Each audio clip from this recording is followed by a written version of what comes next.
नमस्कार, मी पल्लवीज क्रिएशन या यूट्यूब चॅनेलवर तुमचं खूप खूप स्वागत करते। तर आज आपण अगदी झटपट आणि खूप अशी हेल्दी बदाम बर्फी पाहणार आहोत, ते खूप सोप्या पद्धतीने। तर त्यासाठी इथे मी एक मोठी वाटी भरून बदाम रात्रभर भिजत ठेवलेली होती। जर तुमच्या जवळ वेळ नसेल तर तुम्ही बदाम 10 ते 12 मिनिटं उकळून घेतली तरी चालतील, पटकन सालं निघली जातात। तर ते मी बदाम भिजून घेतलेली होती आणि 10 मिनिटं गरम पाण्यामध्ये अशी ठेवून दिलेली होती। तर त्यामुळे काय होतं, सालं पटकन निघली जातात। तर आता आपण सर्व बदामाची अशी सालं काढून घेऊयात, जास्त वेळ लागत नाही। आणि आता मिक्सरच्या भांड्यामध्ये ही सर्व बदाम आपण काढून घेऊयात। अगदी झटपट बनवून तयार होते आणि यामध्ये आपण दुसरं काही वेगळं टाकलेलं नाही, फक्त बदाम बर्फी बनवलेली आहे।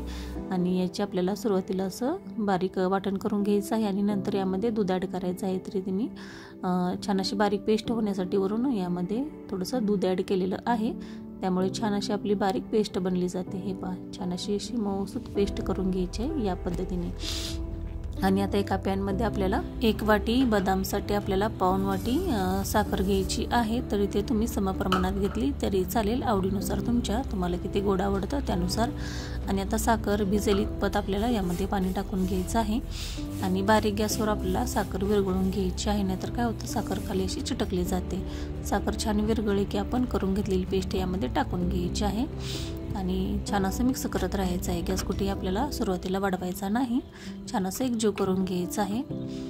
व्यवस्थित मिक्स करून घेतल्यानंतर आता आपल्याला छान असं परतत राहायचं आहे, त्यामुळे काय होतं, खाली चिटकलं जात नाही।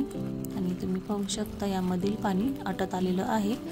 बबल्स असं कमी होऊ लागले की समजायचं आपली बर्फी तयार होत आलेली आहे। हे पहा, छान असं घट्ट सरत आलेलं आहे मिश्रण, तुम्ही पाहू शकता। आता वरून आपल्याला इथे थोडंसं तूप टाकून घ्यायचं आहे, त्यामुळे बर्फी छान अशी एकजीव पण होते आणि दिसायलाही असं शायनिंग खूप छान येते आपल्या बर्फीला। आणि आता मिक्स करून घेऊयात। हे पहा, पॅनला असं व्यवस्थित सोडू लागलं की समजायचं आपली ही बर्फी तयार होत आलेली आहे आणि छान असा घट्टसर गोळा तयार होतो। हे पहा, या पद्धतीने अशी तयार झाली की आपल्याला आता हे मिश्रण काढून घ्यायचं आहे एका ताटामध्ये। ही बर्फी मी रात्री बनवलेली होती, त्यामुळे एका ताटामध्ये असं हे मिश्रण काढून घेतलेलं होतं। तर तुम्ही ज्या भांड्यामध्ये तुम्हाला बर्फी सेट करायची आहे त्या भांड्यामध्ये डायरेक्ट हे मिश्रण टाकून असं सेट करून घेऊ शकता। तर हे मिश्रण मी डायरेक्ट असं ताटामध्ये काढून रात्रभर थंड करून घेतलेलं आहे। तर तुम्ही पाहू शकता छान असा घट्टसर गोळा आपला बनलेला आहे, मिश्रण कुठेही चिकट वगैरे असं बनलेलं नाही। आणि हाताला आता थोडंसं असं तूप लावून घ्यायचं आणि या पद्धतीने असं गोळा करून घ्यायचा। तर या ठिकाणी तुम्ही छोटे छोटे याचे पेढे बनवून घेतले तरी चालतील, त्या पद्धतीनेही दिसायला खूप छान दिसतात आणि चवीला तर अप्रतिम लागतात। अगदी तोंडात टाकताच विरघळणारे हे आपले पेढे किंवा बर्फी बनवून तयार होते। तर ज्या भांड्याला आता आपल्याला बर्फी सेट करायची आहे तर त्या भांड्याला आपण असं थोडंसं तूप लावून घ्यायचं आणि वरून हे मिश्रण सेट करून घ्यायचं आहे। या पद्धतीने ज्या आकारामध्ये तुम्हाला ही बर्फी कट करायची आहे त्या पद्धतीने तुम्ही कट करून घेऊ शकता। तरी तुम्ही असं सेट करून स्क्वेअर आकारामध्ये ही बर्फी छान अशी कट करून घेतलेली आहे आणि आता तुम्हाला जळून दावते।